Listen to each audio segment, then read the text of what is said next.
ลำน้ำอีลี่ซึ่งเราได้มาพบแล้วครั้งหนึ่งไหลเอื่อยเรื่อยมาอย่างสงบเงียบแม้บรรยากาศบริเวณพรมแดนออกจะเครียดอยู่สักหน่อย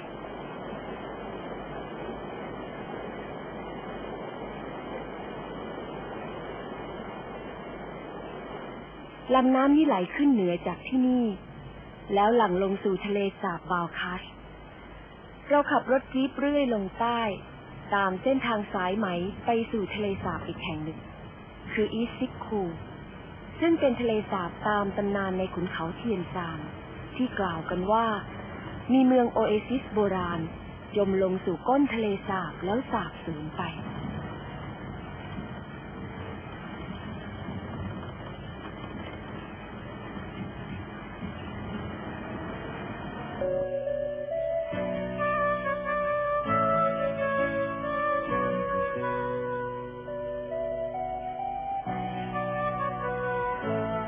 เรามองดูทิวเขาเทียนซานจากฝากฝั่งของโซเวียตเป็นครั้งแรกแม้ตอนนี้เราจะอยู่ในประเทศที่แผ่ออกไปแต่ทิวทัศน์ของธรรมชาติก็เหมือนกับที่เห็นทางฝากของจีนทิวเขามหึมานี้มีต้นสนพันเทียนซานปกคลุมอยู่ยาวเหยียดจากจีนไปเป็นระยะทางประมาณ 2,000 กิโลเมตรเป็นประดุจกำแพงธรรมชาติขนาดยักษ์ที่มีความยาวพอๆกันกับหมู่เกาะญี่ปุ่นทั้งหมด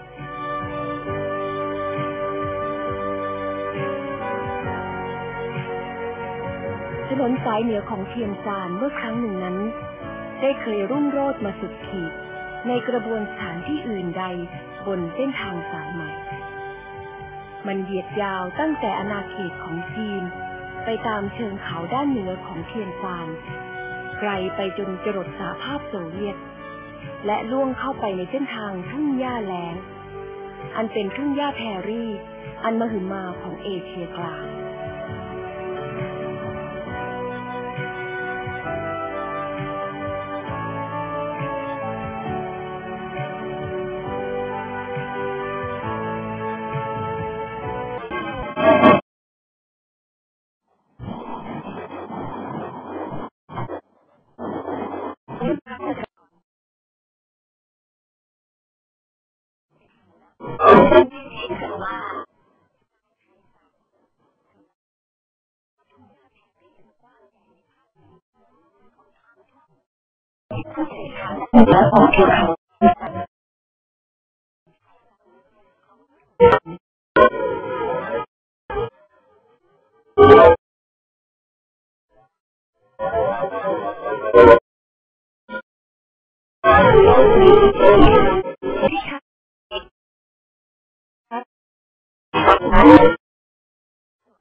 Very good.